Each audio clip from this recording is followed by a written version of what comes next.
Bien, ya sabemos que, de acuerdo a nuestro diagrama, las propiedades públicas y protected, ya vimos cómo todas se mezclan al momento de crear un objeto de esa clase en cuestión.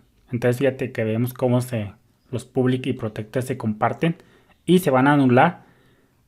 Ahora sí que de acuerdo como nuestro código esté ahora sí que funcionando. Ya vimos que lo que se tiene que anular se anula para darle paso a lo que se tiene que conservar.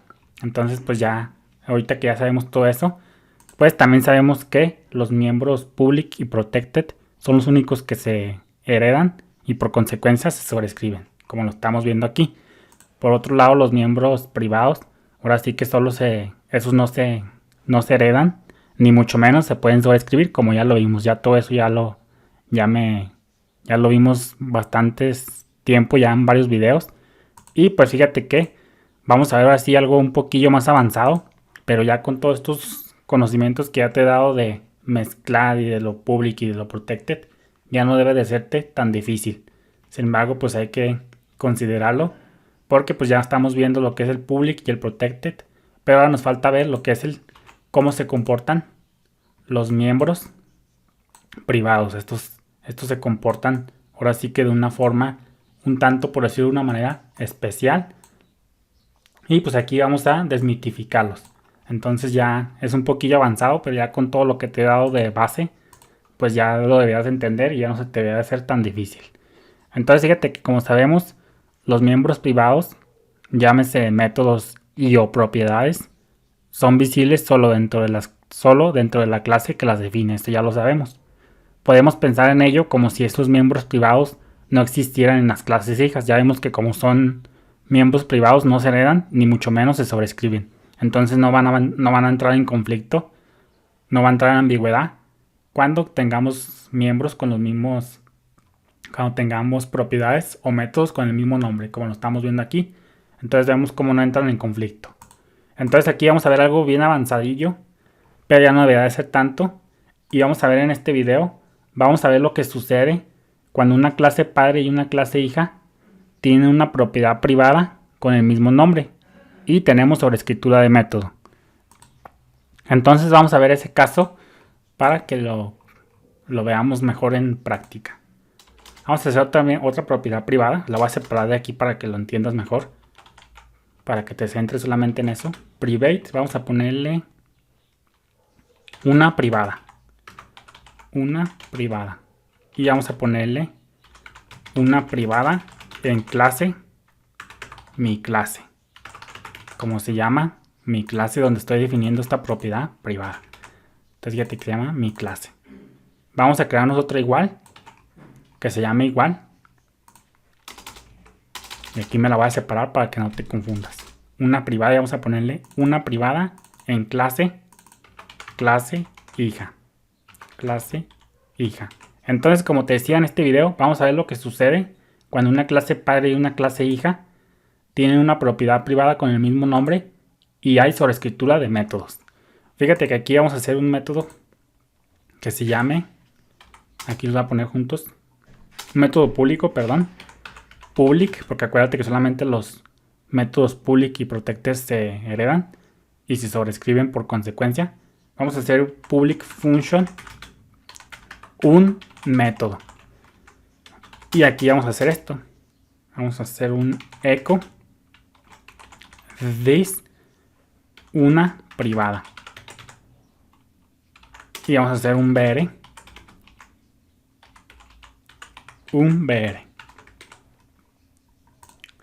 Entonces fíjate como aquí vamos a pegar esto. Vamos a copiándolo. Y vamos a pegándolo por acá. Lo voy a separar de todo esto para que no te confundas. Para que te centres solamente en eso. Entonces fíjate cómo aquí tenemos una propiedad privada. Una privada que se llama una privada. Tiene su valor. Tenemos un método public function, un método. Y fíjate cómo hacemos aquí un echo. This, una privada, y hacemos un var. Fíjate cómo en este método, un método, vamos a imprimir esa variable privada. Y fíjate cómo aquí pues en la clase hija estamos sobreescribiendo este método, un método. Fíjate cómo estamos tranquilamente sobreescribiendo. Entonces vamos a ver aquí algo bien peculiar que va a pasar cuando tenemos propiedades privadas con el mismo nombre y sobreescritura de métodos como lo estamos viendo aquí. Entonces vamos a hacer un método. Vamos a llamar a un método. Vamos a recargar y fíjate como sorpresa lo que dice una privada en clase hija. Entonces aquí, ¿qué está pasando? Aquí es lo interesante, pero ya no se te debe de complicar porque ya te lo expliqué. Fíjate que le estamos diciendo, de objeto llámame a un método. Entonces viene aquí y es un miembro público. Entonces por consecuencia, como ya vimos en nuestro diagrama, los miembros públicos se comparten y se anulan según sea el caso. En este caso, fíjate cómo un método lo estamos heredando de la clase mi clase, pero fíjate cómo aquí lo estamos sobreescribiendo. Entonces cuando lo sobreescribimos, nosotros sabemos que cuando sobreescribimos algo de la clase padre, el contexto de ejecución, por decirlo de alguna manera, va a ser donde se haya sobrescrito ese método. En este caso nosotros estamos sobreescribiendo en la clase hija.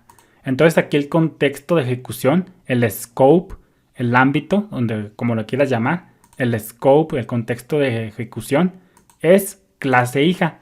¿Por qué? Porque lo estamos sobreescribiendo. Y si no me crees, pues ya lo vimos. Y si todavía no me lo sigues sin creer, pues vamos a ver aquí. Para que diga clase hija. Ejecutamos. Pero vamos a ponerle un BR. Un BR.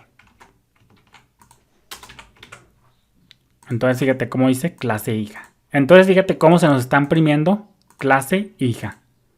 Es decir, se nos está aplicando, se nos está imprimiendo esta variable privada. Entonces aquí, esta es la clave.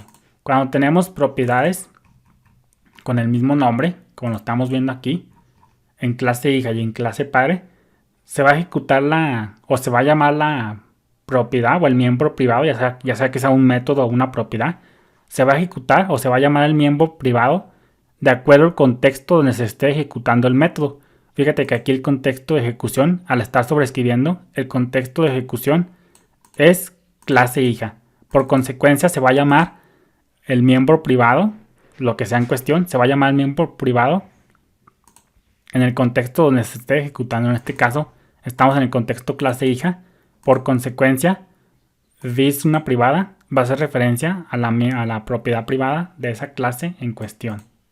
Entonces, ese es el comportamiento peculiar que tienen los miembros privados, que se van a ejecutar de acuerdo al contexto de ejecución donde se llame el método. Fíjate que si no sobreescribimos esto, fíjate como aquí pues un método, fíjate como aquí tenemos un método y lo estamos heredando porque es público, lo estamos heredando de mi clase.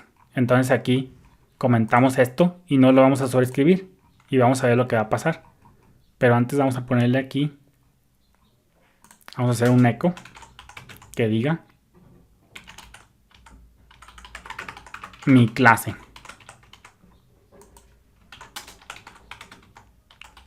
Vamos a ponerle un BR, mi clase. Y fíjate cómo lo estamos escribiendo. Entonces vamos a ejecutar y fíjate cómo dice mi clase. Se está ejecutando en el contexto de la clase padre. ¿Por qué? Porque no lo estamos sobreescribiendo. Por consecuencia, pues fíjate cómo se está ejecutando la variable privada en la clase mi clase. Entonces, eso es lo que yo te quiero enseñar en este video, el comportamiento sutil que tienen los miembros privados. Fíjate que los miembros privados se van a llamar esos donde se esté llevando a cabo el contexto de ejecución, el scope en cuestión. Entonces aquí para entender cuándo se van a llamar ciertos miembros privados y cuándo otros, pues la clave es entender en qué contexto se va a ejecutar. Entonces yo sé que esto es algo bien confuso, propio de los miembros privados, que se van a ejecutar de acuerdo al contexto de ejecución que los llame. Entonces eso te quiero enseñar en este video, es un poco confuso, pero si te concentras bien lo vas a entender. Eso sea todo, bendiciones.